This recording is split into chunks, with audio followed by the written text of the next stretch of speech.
Good evening, everybody. I'd like to call to order this meeting, the workshop of the Council for the Borough of Gettysburg for this date, September 23rd, 2024. We do have a few announcements here. An executive session was conducted immediately following the adjournment of the September 9th, 2024 Business Council meeting consistent with Section 708A1 and Section 708A5 of the Sunshine Act.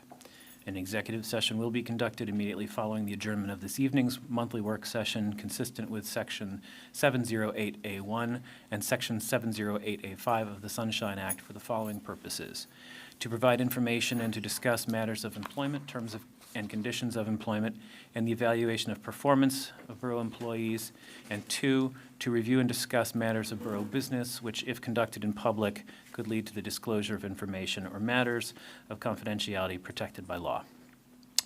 A few upcoming meetings of note for the benefit of the public. We do have some special things coming up here as it is budget season, so we want to make sure everybody has ample opportunity to participate in this process. Tuesday, October 15th, in this room will be the regular business meeting where the 2025 budget proposal will be presented. October 21st, which is also a Monday at 7 p.m., we'll have a budget work session. Monday, October 28th at 7, we'll have another budget work session. Monday, November 4th, we will have another budget work session. Tuesday, November 5th, if needed, we will also have a budget work session. On Tuesday, November 12th at 7, we will have the regular business meeting where we will vote on whether or not to advertise the 2025 budget. On Wednesday, November 20th, the draft budget will be posted for public review, and on Monday, December 9th, we would be voting on adoption of the 2025 budget. And the other date of note I would like to just put out there for everybody is October 21st is the last day to register to vote in the state of Pennsylvania. As you may have heard, we do have an election coming up. We do not have any special presentations tonight, so that's going to take us directly to our first public comment section of the evening. This first section is reserved for items appearing on tonight's agenda. We ask that you use the podium, please. Speak into the microphone. Give us your name and your address of residence, and please limit your comments to 5 minutes. Is there any public comment tonight? All right, seeing none, we'll move on. It takes us to our first item of new business, which is a proposal for app-only parking on Constitution Avenue. Becca. Good evening. I did put Can you slide the microphone over? Yep, sorry.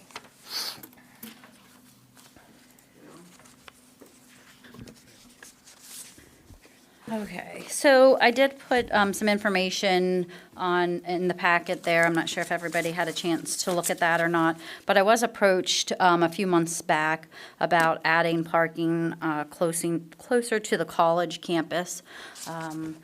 The college security has said that on special events and things, there is not enough parking for all of the students and staff and parents and everybody involved in coming to all the games and special events. So on Constitution, and I did speak to a previous council person about this, because I wasn't familiar with why there was no parking on the street.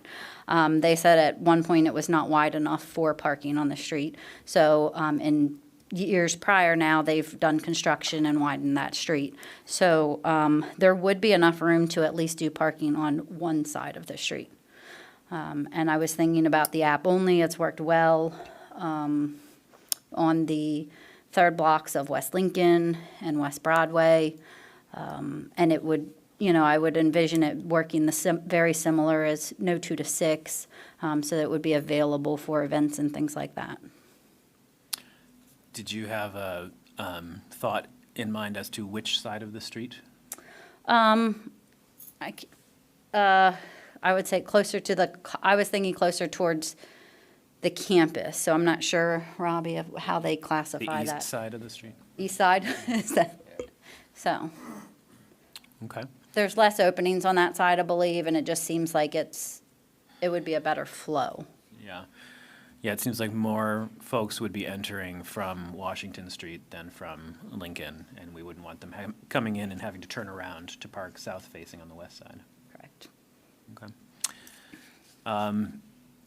So you've said here that the only fiscal impact would be the cost of the signs and their installation. Relatively easy to create the new zone in the parking app. It wouldn't even need a new zone. It would be the same, I would envision it being the exact same zone as the app only is now on West Lincoln and West Broadway. All right. Does anybody on council have a question about this? I do. Becca, how many spaces are you thinking would be Oh, there? I did not measure that out, and I didn't have Robbie measure that or anything, but I would envision there's at least 50, if not more. Okay, thank you. It says the only costs involved will be signs, posts, and installation. Is there any type of estimate as far as what 50 spots, how much that would be? We have signs on West Lincoln and West Broadway about every 4 spaces. So, I would guess maybe 12 signs even maybe for that amount.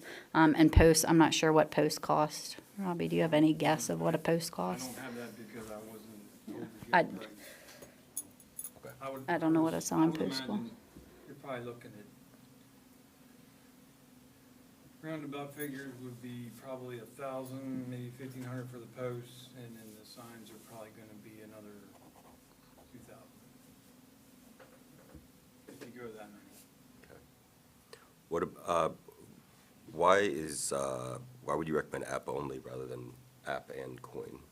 Well, first of all, we don't have enough meters as it is, as spares. And meters are very hard to find right now. They're becoming non-existent. So the app only would be, and it would be cheaper. You don't have to do the collection on them. You don't have the maintenance on them. The app only runs itself, pretty much. Would would there be limited parking in terms of at night? You would not have parking in the evening or? So at I some would time? envision it as well being the same as West Lincoln and West Broadway. So it's the regular hours, Monday through Saturday is 8 to 8, Sunday is 1 to 8, and then there's no 2 to 6 parking. But I mean, would you allow overnight parking there? No, it would be no 2 so to there's 6 no parking. overnight parking, okay. I know the college was not too happy with the Broadway parking when that was installed. So you said this request actually came from DPS, It from their did. public safety? It did. Okay, thanks.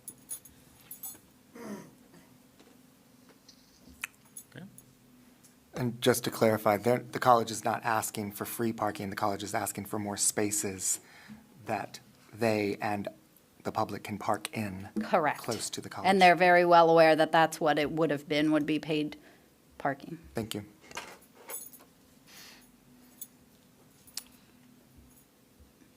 Okay, does anybody have any strong reservations against this? All right, any strong feelings for it? I have very strong feelings, yes. For it, thank you. If it helps generate, then yeah. Okay. All right, so the staff recommendation at the end of the document says they're recommending we place app-only signage to allow for paid parking on Constitution Avenue between North Washington Street and West Lincoln Avenue. The parking would be comparable to the locations added at the third blocks of West Lincoln Avenue and West Broadway. I'm not hearing any objection, and if this was in fact brought to us by the primary potential driver of use there, the college, then I think it's probably in our best interest. Is everybody in agreement there? Okay. Thank you, Becca. We'll need to check, will we need to do an ordinance for that? That's what I Yes. thought, yeah, Yep. so, to initiate that action, so. Great. Before we vote, can we just make sure we do get, we can see a price on Yeah, what no. it would cost to? I'll get the exact count of spaces too, because like I said, I just guessed. Okay, Thanks. thank you. And you'll have a little bit of time for the ordinance process before you ultimately enact the ordinance, because you'll need to, at the next meeting, authorize the preparation of the ordinance, so or at earliest, it would be in place at the November meeting, so. That might be tight because of the timing of things, so, but we can get it done this year. Robbie, when a sign like that is placed, this is just, I'm curious is all. When a sign like that is placed, do you have to do any sort of concrete around the base, or do you just drive it into the ground? It depends if it's got sidewalk or if it's a grass strip. If it's a grass strip, we just put an anchor in the ground. If it's a sidewalk, we drill a hole and put the anchor in and swing around. All right. All right, thank you. You also have a request for an ADA space on Baltimore Street. I do. I also put that email that I just received today on your information requesting that space. It's on the 300 block of Baltimore Street. And they are very well aware that this is not a personal space. They also are aware that it is still metered and that would require to pay by app or coin. Okay, that's interesting. So does your department have any feelings on this? I would recommend that. I think it's a great location. There's no other ADA spaces there. Okay. Anybody have thoughts? Is this a 2-hour parking space? Those are 12-hour 12 hours. spaces. And the person in questioning is, they say that they're just loading and unloading groceries, and a person that does have disabilities, so they use their front door, and that would be very helpful for them. Yeah. And it is right near where the new Welcome Center is going to be built, so eventually that might be a good use for that as well. Approximately how far away?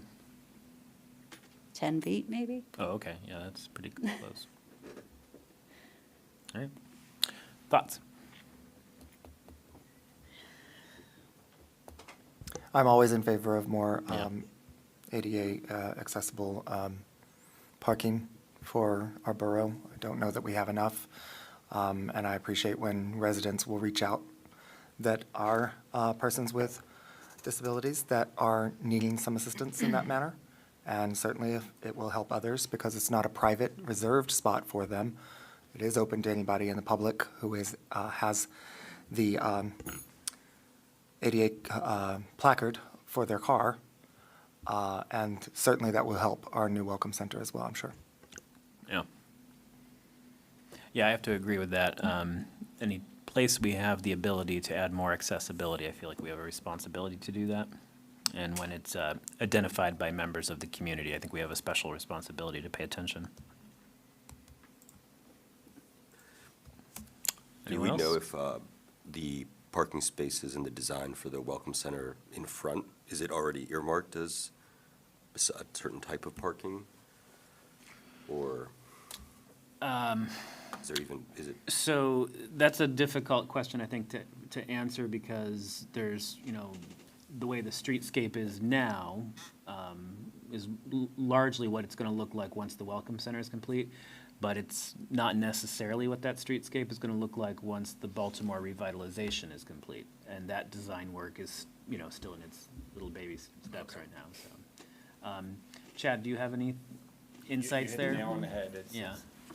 a little premature with that, for that conversation. And there will be two, there will be two parking spaces added to the rear of the Welcome Center, but that's 2 spaces. So what's going to happen on the streetscape yet is still yet to be decided. Okay. Yeah, it would definitely be beneficial to have proximal, accessible parking near the entrance to the Welcome Center. Anybody else? All right, well, I'm not hearing any opposition to that, so. Any other comments on that, anyone? Great. Thank you. That takes us to the Garma MOU. We have Ms. Stull, freshly back from her vacation. Okay, yes, a little history on the Gettysburg Area Retail Merchants Association. So Garma has requested holiday-free parking, which dates back to the 90s, and the Public Works crew has been installing and dismantling the Christmas tree on the square since it started. So the borough and Garma had agreements for many years, And then we began the memorandum of understandings in 2015 for 5-year terms. So the current term here expires here in 2024 after the holiday season. The MOU details the borough and Garma's responsibilities for the holiday season's free parking, Christmas tree, and the semi-annual outdoor antique show. So that memorandum is up for renewal this year. That includes the banners too, right? Yes. As well, okay. So, Becca, I don't know if you have anything further. I do. Okay. So as far as the parking, it's in the MOU that they do have to request that every year, and council can approve or deny. The parking isn't changing, the hours, the days, nothing would be changing because it is set in the MOU now. The only thing that we did change in the MOU would have been the placement of the signs. So borough staff will now place those signs that say free parking. They'll be the same signs and everything, along with the ones that have always been there. And Garma provides the signs and the zip ties. The staff would be placing them. But the hours of the parking are Monday through Thursday, would be free, and then you would pay Friday, Saturday, Sunday. And it is only free in those locations, the Square, the First Block, Steimer Avenue. Was there a question of confusion over language last year regarding the signs? I'm recalling. That was we had some- 2 years ago. Was that 2 years ago? That was 2 years ago. Okay. Last year, I had maybe 6 calls all year long about the signs. Okay, because I know it was an issue with language, right? Yes. Yep, Yes. okay, thank you. Sarah, you said this also includes the Antiques Festival. I don't think it does, unless it's covered in this clause about special events. I think that's a separate It MOU did in the that's former covered one. there. Let me see if it's in here. I know in the previous one I looked at, it was included there. Yeah, I think we're going to have another That's a separate MOU one. about that at a later date. Okay. That agreement may be not substantively, but minimally changing, so. Although the special events provision here probably speaks a little bit to that as well. So, yeah, I can speak a little bit of that too, but they came to us approaching that they may only have one event, and the MOU does say spring and fall. So that was what some of that was, that one event, and that they are talking about changing locations and things. Yeah, great. Okay, so questions about this MOU? So I'll just make a comment. It's interesting to me that they're only requesting what they had essentially last year, or maybe even the last 2 years. How many years has it been where it was free Monday through Thursday, but you have to pay Friday, Saturday, Sunday? That has been the past 3 years, 4 years that this MOU. Yeah, Yes. okay. So while you might have only gotten 6 calls, the small businesses, some of which are not affiliated with Gettysburg Area Retail Merchants Association, we do get a lot of confusion and complaints about the signs, and I voiced that over the last 2 years, I think. I realize greatly that I am, once again, the minority, maybe, of opinion. And I also understand that parking is a very large portion of our revenue. But I just don't like that we charge Friday, Saturday, and Sunday for holiday-free parking. It is a huge boost in our economy to have all of the shopping and the dining going on, and the tourists that come into town during those specific times, Thanksgiving Day to New Year's Day, as well as a thank you to locals. I just would rather it be not confusing and also be a gift.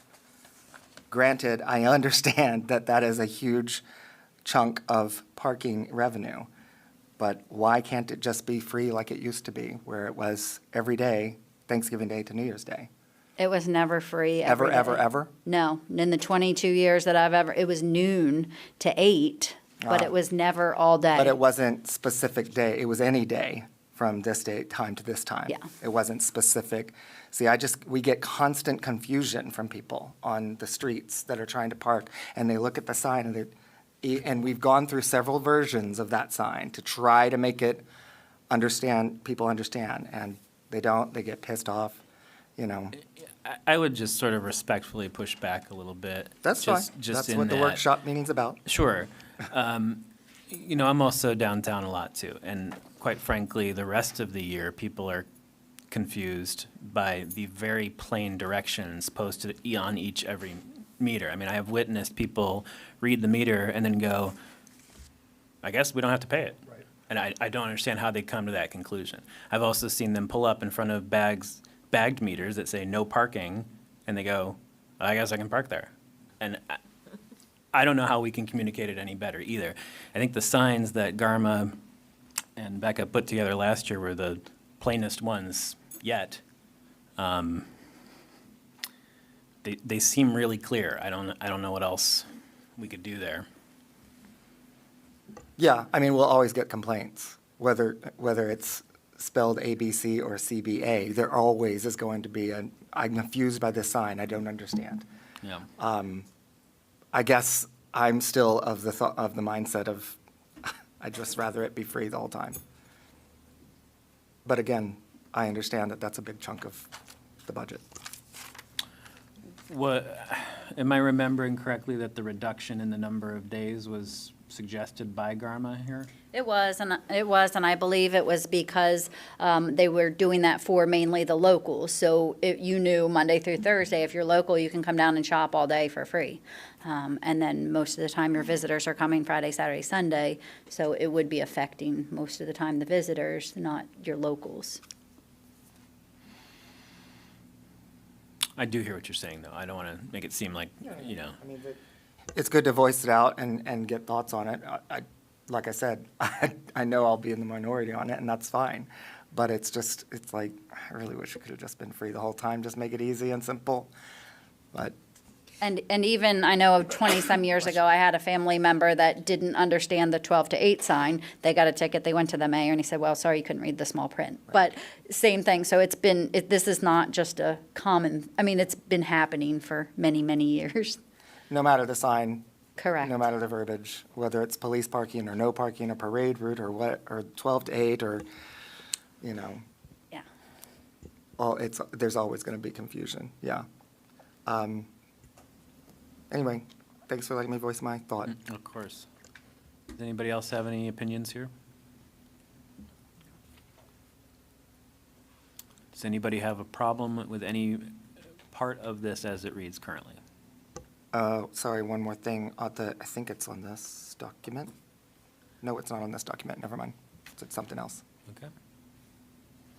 Anyone? All right. I think we're good to go with that. Oh, Patty mentioned the banners too. Which banners? Holiday banners that are put up. Public Works does that, right, Robbie? Yeah. The holiday banners, The like green ones, the green. On the light poles. On the lamp, the light the poles. wreaths?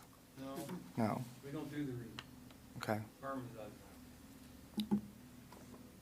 Okay. Thank you. Okay. Thank you both. Thank you all. That takes us to a liquor license transfer application. Mr. Eastman. At the end of August, the borough was communicated with by a Crystal Day on behalf of a Mr. Ravi Singh for a transfer of a liquor license into the Borough of Gettysburg. The liquor license in question, from what we can best figure out, is again, it's a restaurant liquor license, which is currently being held in safekeeping by the Pennsylvania Liquor Control Board. And it was the license that was formerly used for the premises out at the Pike Restaurant at the 985 Baltimore Pike. The information was incomplete, and at the time that the borough received that information, the LCB had communicated with the applicant that they were running out of time, and it would have required action on the part of the borough at its next meeting, which candidly was impossible in the sense that before council can take any action on a liquor license transfer, it must conduct a public hearing. So we anticipate, and I think, Mr. Whitmore, maybe you've had some communications with these folks. The applicant, the representative is here, actually, that can discuss the finer points, but you've pretty much wrapped everything up. It will be located, this is at the 517 Baltimore, the Conoco Gateway Mini Mart location.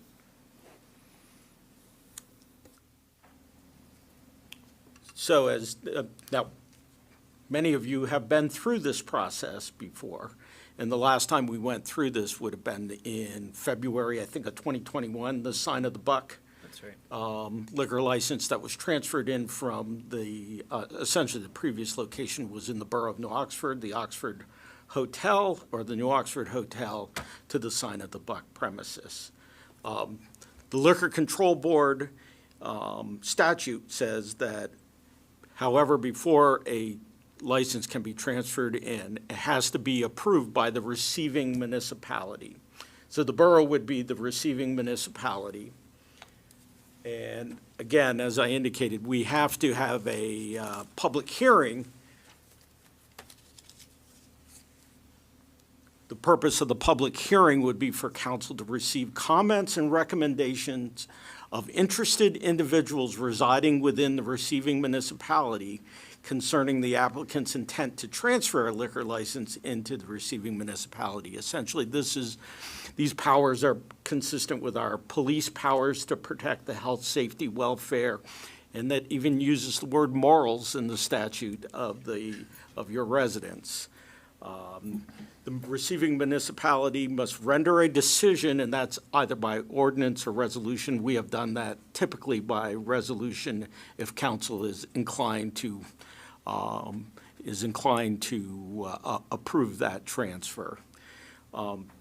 In discussions with Mr. Whitmore and with Mr. Gable, I believe a proposed schedule has been set for the council if council believes that or is willing to proceed with the process, that at your Tuesday, October 15th meeting, the council will authorize and set the public hearing. We could then conduct the public hearing at the October 28th meeting at 6:30 prior to your budget work session on October 28th. And then, depending on the consensus of council following the public hearing, we'd anticipate that council would adopt a resolution either approving or declining the transfer, and that would occur at the November 12th Borough Council meeting. Again, this is if council agrees to have this schedule put in place for them. Although, again, action on this matter mandates that the Borough Council become involved. Many of the liquor license matters you don't, but the fact that it's a new license being introduced into the borough, you do. All right. Well, the proposed schedule does gel pretty nicely with the October meetings we already have on the books because of our impending budget works. So the only additional meeting here would be the public hearing if we set it for 6:30 on the 28th before our budget workshop. Does anybody have any thoughts or concerns about this proposed schedule? And it would be at that time that we'd have a presentation on behalf of the applicant in terms of what your interests are with regards to the liquor license, what you intend to do, et cetera. We do have some floor plans and layouts, but today was just about being able to get on that. Get on the agenda, so, yeah. Yeah. Well, I'm not hearing any strong objections to that, so I think we would probably go ahead and adopt that schedule. I know this can be sort of like pulling teeth, waiting for these things to click into place, but we do have those procedures we do have to go through, so. Yeah, that first application just got put on hold Yeah. from DC, because they said they have to know that you're looking at it, at least, in order for them to process. All right. But that's getting refiled, is that That correct? will be refiled once we have a decision. So, okay, very The good. second you say, okay, it'll go to the agenda. Okay, great. All right, that takes us to the 2025 proposed fee resolution. And I do want to take a little bit of time with this. We, last year, had some sort of unfortunate oversights when preparing the fee resolution that caused us to have to amend it later.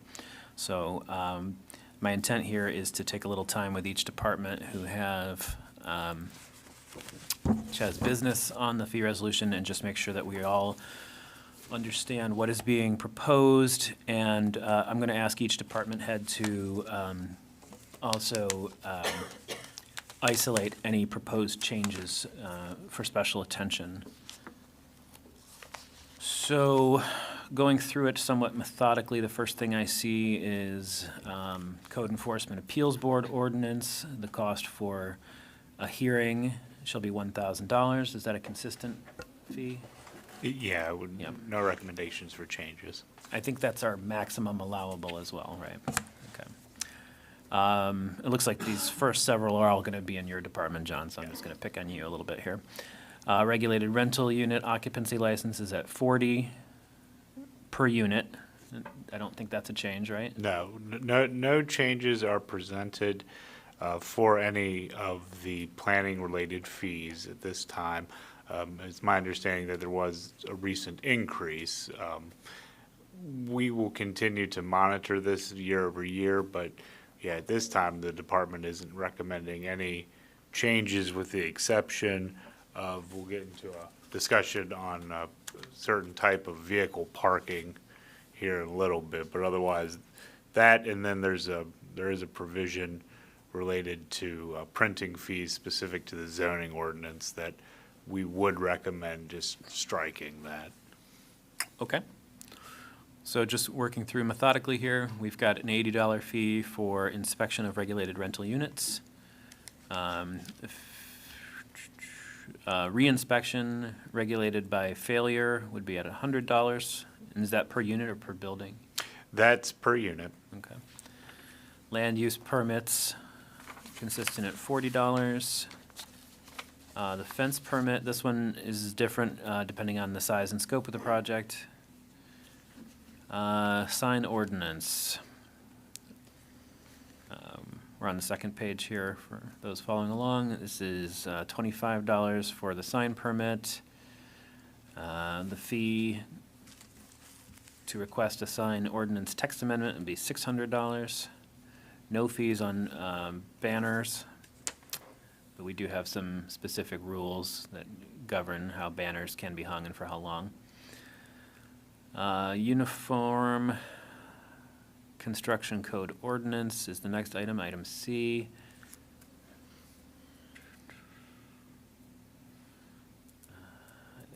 That has no changes from previous years. Non-uniform construction code building permits, item D. $12 for each $1,000 of construction cost, up to $10,000.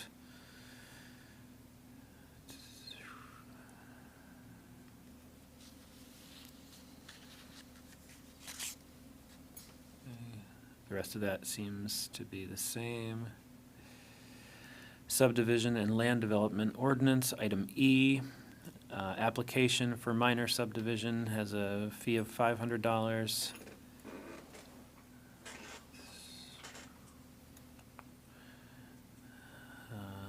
Inspections conducted, also $500. All right, subsection 2, the application fee for major subdivision would be $1,000 with $1,000 inspection. Application fee for revisions of previously approved subdivision would be $200.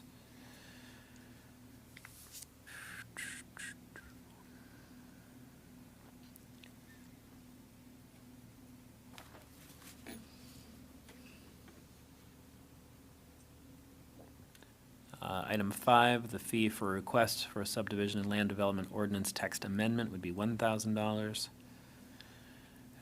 Then we get into section F about the zoning ordinance. The fee for an application for a hearing would be $1,000. The fee for a request for a zoning ordinance text or map amendment would be $1,000. The fee for a request for a landowner curative amendment should be $1,000. The fee for a request for minor zoning certification is $40. The fee for a request for a comprehensive zoning certification letter would be $80.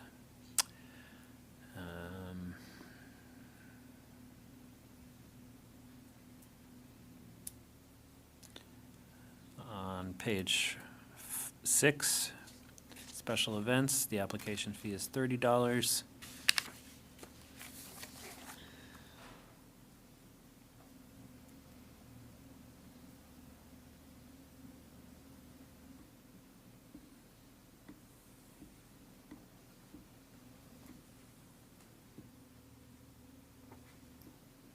And then we get into, pardon me, how we price our special events. And when we say special events here, we're usually talking about parades. This has been something that took us quite a while to get to where we're at here. We had some growing pains on this. Estimates are put together by the various borough departments that are involved. These permit applications go through every department essentially. Everybody gets eyes on them and they come up with an estimate. If the estimate is greater than $3,000, the applicant will place a deposit of $3,000. For parades, we have the 3 set parade routes. This was a remedy to previous years where we had sort of build your own parade route, and the costs were extremely unpredictable, leading to some chagrin with event organizers. So over the course of many months, we came up with this plan for having the 3 parade routes that are sort of set. You can have the long, the short, or the medium. And this way we are able to give predictable estimates for what these events will cost.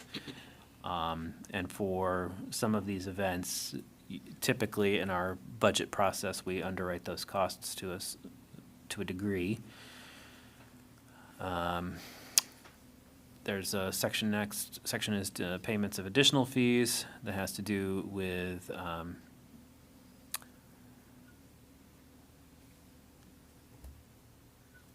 deposit and how that's administered. Right, the amusement ordinance. This is a $50 annual fee. This is paid by any organization that collects amusement fees.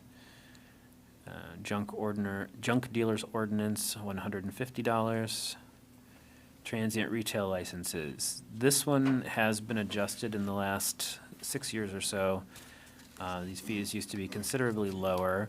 So this refers to people who want to do, like a pop-up shop or a food truck or set up a tent and sell something for the day. There's multiple ways to approach that. You can get the single-day license, you can get a monthly license, or you can get the annual license. So if you had a food truck and you were local, you might go for the annual license, but if you're doing a single-day pop-up, you might do the $55.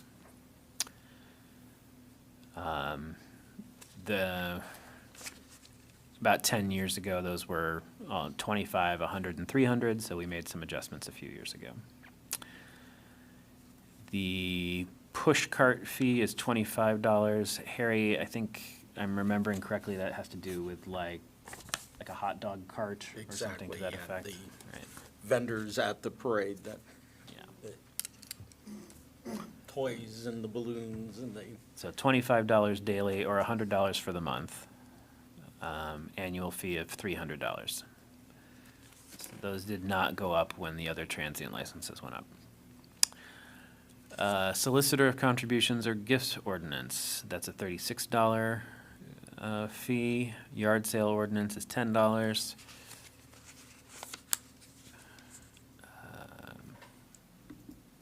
Horse-drawn carriage ordinance is an annual fee of $350. For a 6-passenger vehicle, and for more than 6 passengers, it's $425 annually. Guided walking tour ordinance is $300 annually. The outdoor dining ordinance is $100 plus an additional fee of $4.25 for each square foot of outdoor dining area to be permitted by the borough. We just have a few people who partake in that, but people do enjoy dining outside, so that's a nice one. Parking fees. Is there anything changed in here that you'd like to highlight? Yes, and I don't know, John, oh, sorry. Yes, I do need to, and John, I don't know, the horse-drawn Yeah. carriage is what what the discussion was of that may be changing for the fees on the horse-drawn carriage. Okay. Because of the parking fees. Yeah, so currently, the horse-drawn carriage fee, we were looking to have that increased to $600. Offset being they wouldn't have to be paying for parking, they're gonna have designated loading zones. So that increase would apply to either size vehicle? Well, it's, I believe 400, yeah, that's what we were looking at. It was 400 for A, which is the annual license fee for applications and renewals for carriages with a capacity of up to 6 passengers shall be $400. The annual license fee for applications and renewals for carriages with a capacity of 6 or more shall be $600. Okay. Does anybody have a reservation about that change?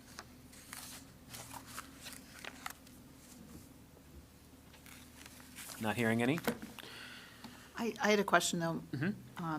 Mr. President, regarding the guided walking tour, does that include the ghost tours as well? Yes. Okay, thanks.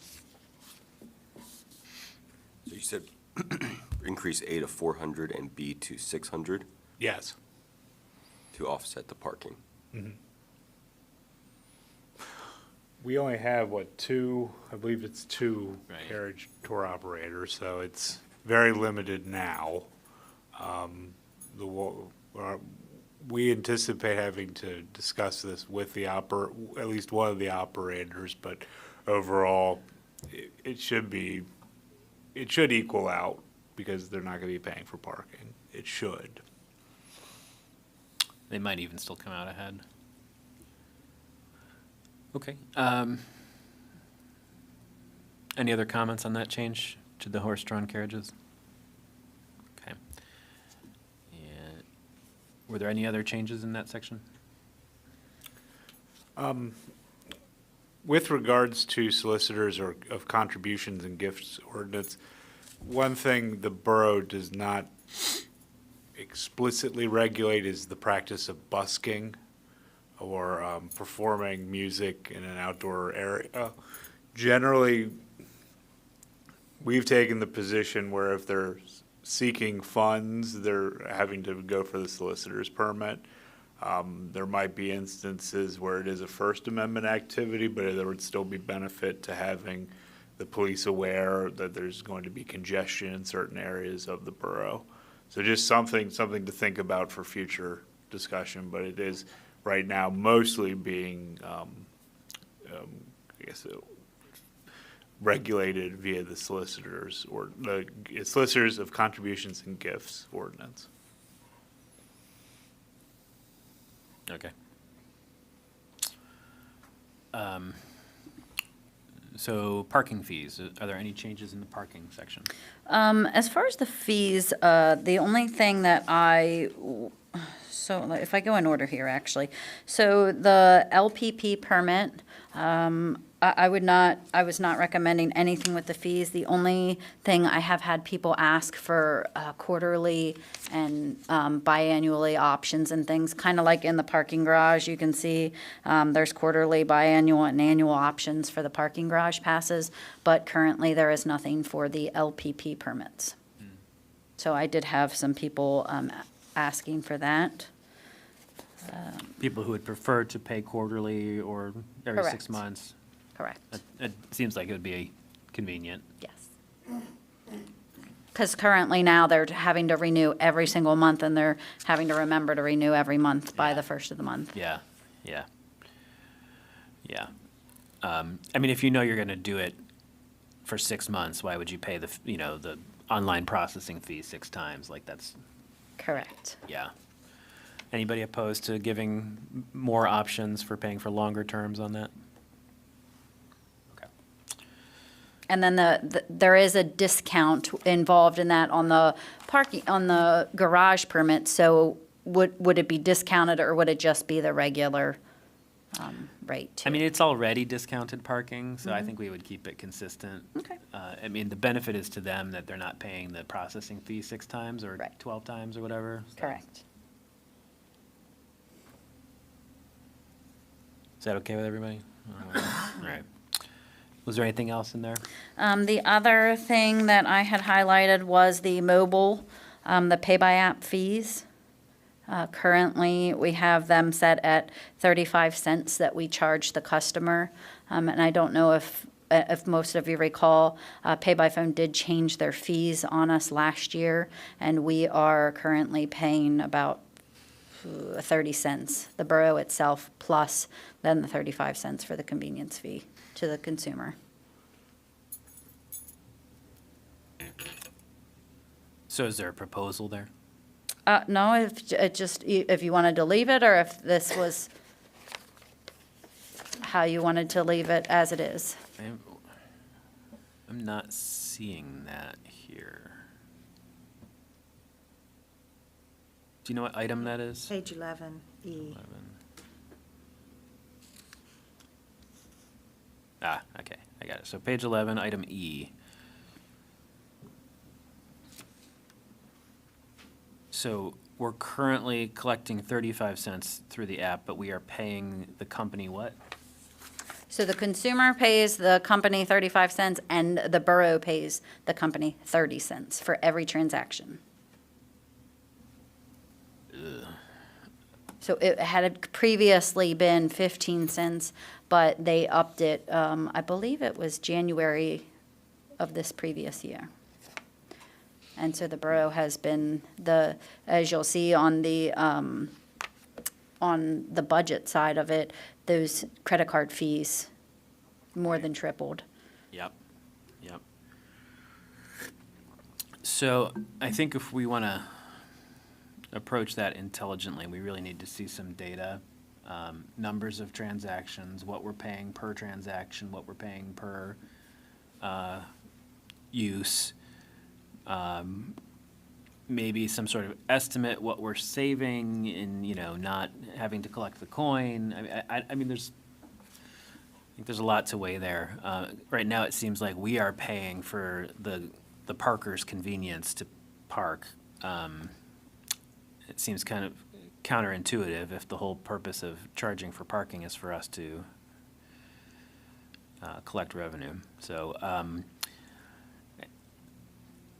I would personally like to see some more thorough data and projections on what those fees could, what would be a break even for us and what would be profitable for us.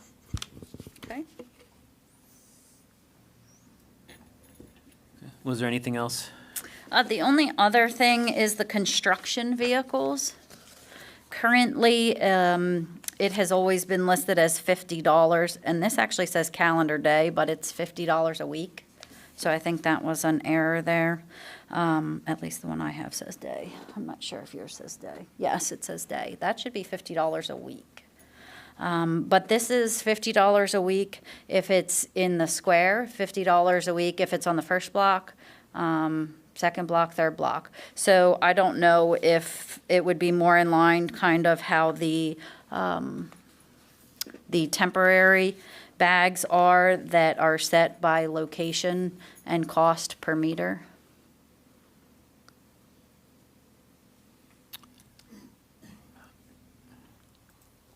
So, just making sure I understand what you're saying. So if somebody's getting work done on their property and they have contractors in, they can get a permit for $50 a week to use whatever space they need to. Is it per vehicle or per space? Per space. Right.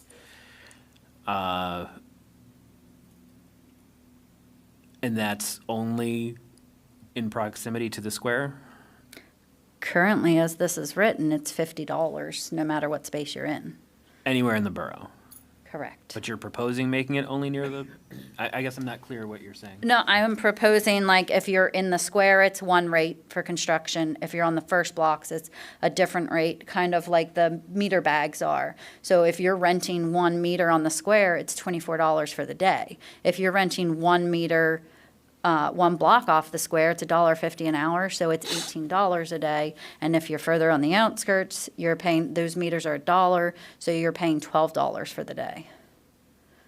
I see. Anybody have any feelings on that? I just want to comment, because I can understand the parking, the division that, if you are parking at the square, you have prime parking space, and so you pay more. But what's the rationale regarding the construction and construction vehicles there, whether you're at the square, a block out, or 3 blocks out? Well, it would be the cost, because you're losing that space then. So if a construction vehicle is parked there for 6 months for construction, where you would have been getting, you could have been getting $24 for a day, and now they're there for 6 months, they're only paying $50 a week. Yeah, you're losing $75 a week on that space. Okay, thanks. All right, well, you put together a proposal, and we can discuss that more. And then right after that is $50 for dumpsters, and that's just in metered spaces? Or Correct. unmetered I have- spaces? Metered and unmetered.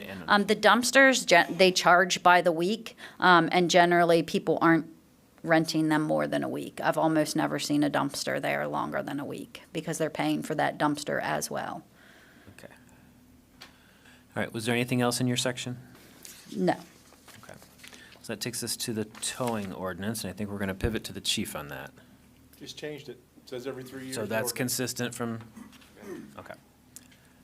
No changes, all right. So we did just go through that recently. We did that last year, right? The towing? That was the beginning of this year. Okay. This year, right. Time flies. We need to modify or amend this so it's consistent with the changes that were made. Yeah, I think what's in there is, I didn't look at it real close, but I changed it. All right, so item 17, recycling. The fee for a permit to provide recycling services within the borough shall be $50. What does that mean? Does anybody know? That would be for a recycling waste hauler. I don't think we have any that are solely in that necessary business. So it's kind of similar to scrapping. So like a junk hauler? Yeah. And is that an annual permit? To be honest, I don't have all the information on that one. But I don't think we've actually engaged with it Yeah, recently. and so do we issue those? I mean, is that really? That would be one, staff can provide you with more data on that item to establish fees that we've received from it, if it'd be something to evaluate for removal.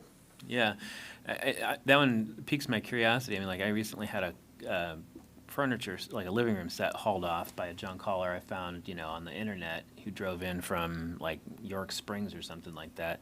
Like, I'm almost certain he probably did not have a permit, and we don't have a mechanism for enforcing that, right? So, Not readily, no. that would take some hawk eyes to watch every vehicle. Yeah, if you could dig into that one a little bit, that might be fit for removal. It might also be worthwhile to find out where the items are going. So are they being recycled, like where it's being hauled to as well, John? Thanks. All right, so that takes us to the street excavation, and I think we're going to talk to Mr. Harbaugh about that. That is correct. And currently there are no recommendations to change the street excavation figures, because we just did that last year. Okay. I was visiting the shed over there, and Robbie explained this to me in detail. It's some pretty interesting stuff, but basically, if you need to cut into the asphalt, the cost of that permit is going to change depending on the age of the asphalt. So if it's brand new, they just paved it this year, it's going to cost you more than if it's 15 years old. So it's sort of a sliding scale over time. All right. No other changes there? Nope. All right. Sidewalks and driveways, item 19. There's no proposed changes there either. Okay. Right to know law fees.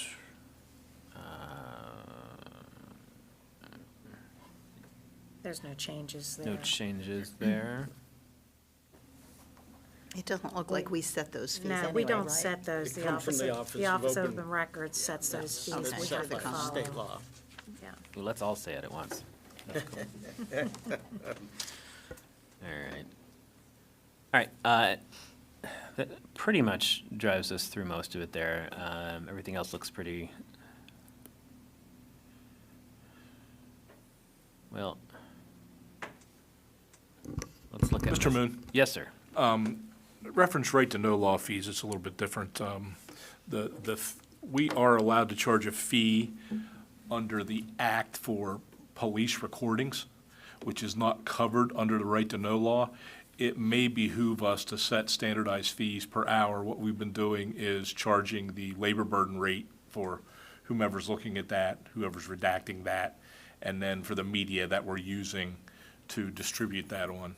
But it's really not addressed in the fees document, other than, like I said, that's how we've been doing it, is just a labor burden rate and then charging whatever it costs us for a thumb drive or a CD or what the case may be. Well, it seems like maybe that's something we should formalize then. Yeah, I think so, but there was no section here, so I wanted to bring it up. I mean, I can work with Mr. Eastman's office and Mary Ann and Sarah, and we can come up with something for that. Yeah, come up with a proposal, please.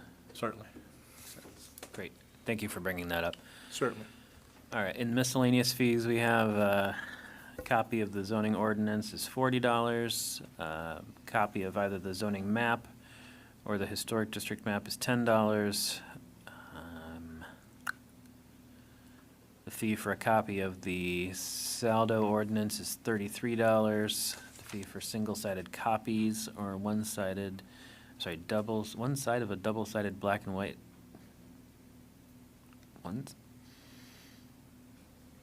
Anyway, we're charging a quarter for copies,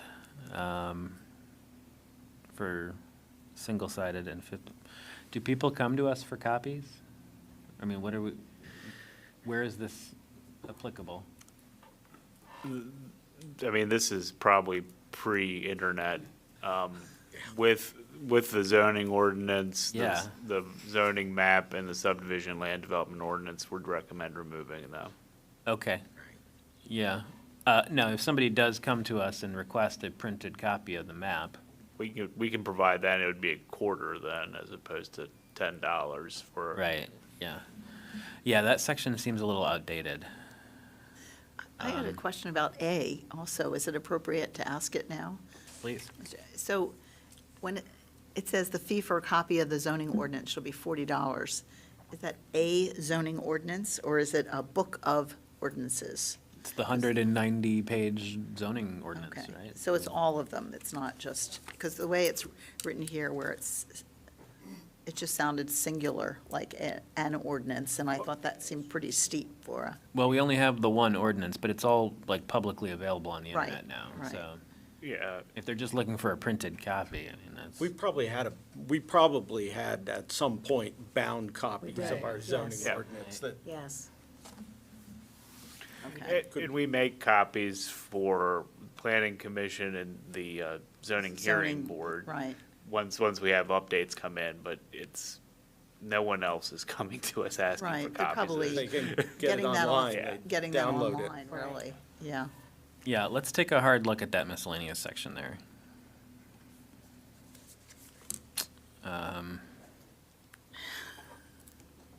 The fee for a copy of an accident report would be $15. Is that something we still issue? It is, and that fee is state-driven. It's Okay. defined in the vehicle code. Great, thank you. Fee for a taxi license. Now, I don't think our ordinance actually allows for taxis, but We used to have a taxi Used in to. town, but I don't we think had we a have a taxi. tips-only taxi. It was not a Really? licensed taxi that could collect fares. Really? Yeah. Oh, that's interesting. All right. Yeah, so that one, that one is curious too. Oh, and it has a little asterisk. What does that mean? Right. Yeah, I'm never gonna find that. There's so many pages there. I've never heard of a dishonored check. That's really, this is like antiquated language, I think. Don't you think? That could still happen though, right? I mean, people still write us checks for Bad Right. checks, yeah. taxes. Right, and- bad checks, yeah. but Bad checks. dishonored, I've never heard of a Well- check as dishonored, but that's okay. It's semantics, you know?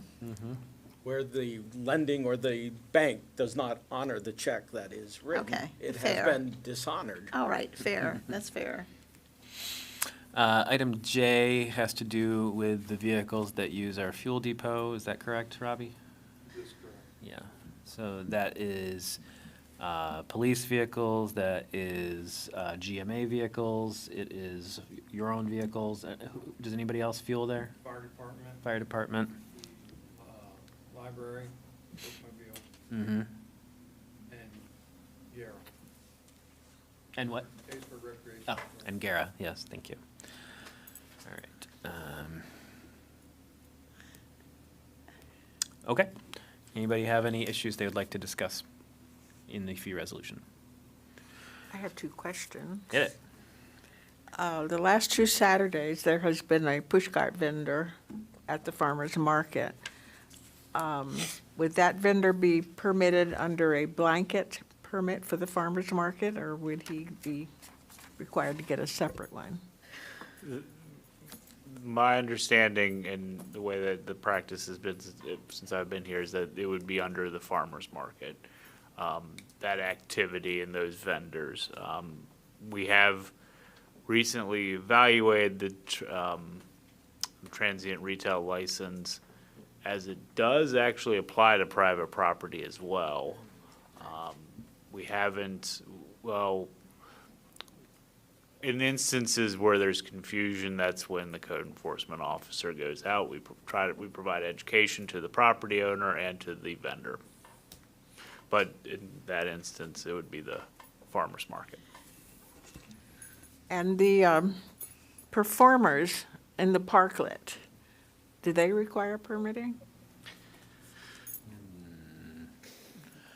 The parklet itself requires a permit, which is held by the Arts Council as a performance space. And then I think they are covered for the entire season. It's a special events permit, if I'm not mistaken. Does that sound right? Yes, and it is a long-term one based on their programming. Okay, thank you. All right. Those are all good questions. Anybody else? And I don't know exactly where that push cart is, but if it's part of the market, then yes. But if it's just on the street next to Gara, then no. No, it's in the circle. If it's in the market, then it's covered under the market. But if it was a push cart or a food truck that just decided that they were going to park on the street next to the rec park during the farmer's market, that's another story. Right. That's another story. They should come to us. I have a question on page, I guess it's second from the very, very, very end. Is this just a copy of the old resolution Exhibit E with Wesley's signature on it? Now it needs to be updated once we update all of these things, or what? I'm seeing it with mine. Or am I looking at an old one? Yeah. Yeah. I'm looking at fee resolution draft 2025 Word doc. Huh. And I have on page 28 of 29, Oh, I didn't get that far. but perhaps that's just because it was a copy of a copy, and maybe we didn't get that far on the I copy believe and paste. Charles had one on there and then replaced it, so he barely made some revisions to it, so Oh, you this could is- have the first one, possibly. It's Exhibit E. It's Exhibit E, right, all the way down to the It's very, the very end. previous okay. years. It's the previous year's exhibits, I suppose, so it has Yeah. a old signature. Yep. Thanks. Oh, yeah, it's the old resolution. I have a question about just the different, like, hearings and text amendments that are throughout this. If you look at the pricing for other things, then we jump up to 1,000 for those. Is there, I should know the reasoning behind why there's such a jump. Sure. in those. Harry can speak to this more, but I think the general, give me my glasses. The general Gotta see it before I thrust can of it, speak to it. you'll see those larger fees, especially as it pertains to zoning, because zoning is a quasi-judicial body. There are legal costs associated with it, including a solicitor and sometimes stenography, so that when you're making that application, you're actually having a hearing. So it's a different application than, say, a saldo application. They just have different costs associated with them. Right.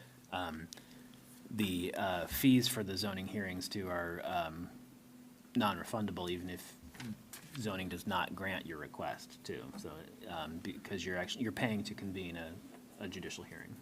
Which also is going to require advertising costs in the newspaper and that sort of thing, that the borough is responsible for doing the advertising, but it's a way of deferring or getting reimbursed for part of the costs.